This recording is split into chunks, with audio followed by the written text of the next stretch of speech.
Hey class, my name is Penn Shelton. I'm originally from Boston, Massachusetts, but have been living in Los Angeles, California for the past 15 years. You can call me Penn, although I have a lot of fun little nicknames that people like to come up with, which I don't mind.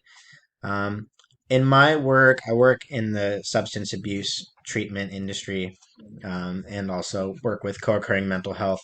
And I'm also somebody in recovery from substance abuse issues in my past as well. I've got over 9 years of sobriety and clean time.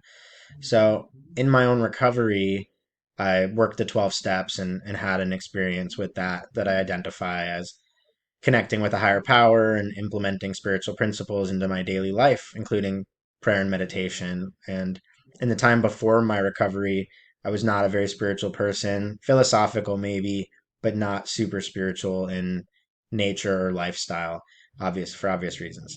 And in my work in the treatment industry, I do have a strong boundary between what my 12-step personal life and recovery life looks like and what I do as a substance abuse counselor in the treatment industry and what I will be doing as a therapist in the substance abuse industry.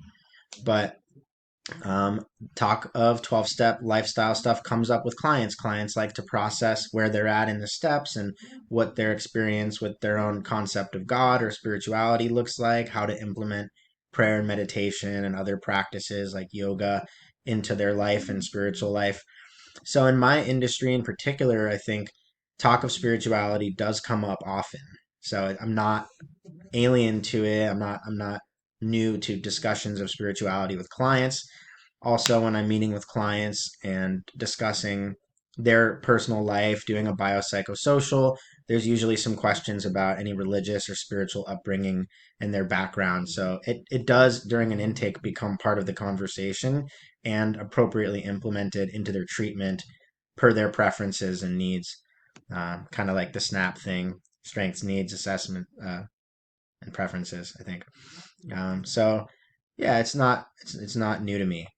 Um, Using spirituality in social work, I think, is actually an amazing um, facet of the whole person and their experience in this world. It's a part of culture, it's a part of the reality we live in, even though not everybody believes in living a spiritual life or a religion or a God.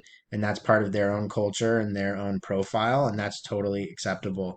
But many people simply do have spirituality as part of their cultural heritage. And in using cultural humility and cultural competence, I think it's super important to ask them about their beliefs and philosophy in life because it really leads down a path of their resiliency as well as internalized guilt and shame systems, which can become a very important working piece of the clinical experience and relationship. So, yeah, I think working with spirituality is important, and there's also appropriate ways to bring interventions like meditation or prayer to a client to try in order to improve their experience of mental health and internal resiliency. So I'm really looking forward to this class and hearing other people's experiences. And yeah, I'm very excited about it. Thanks.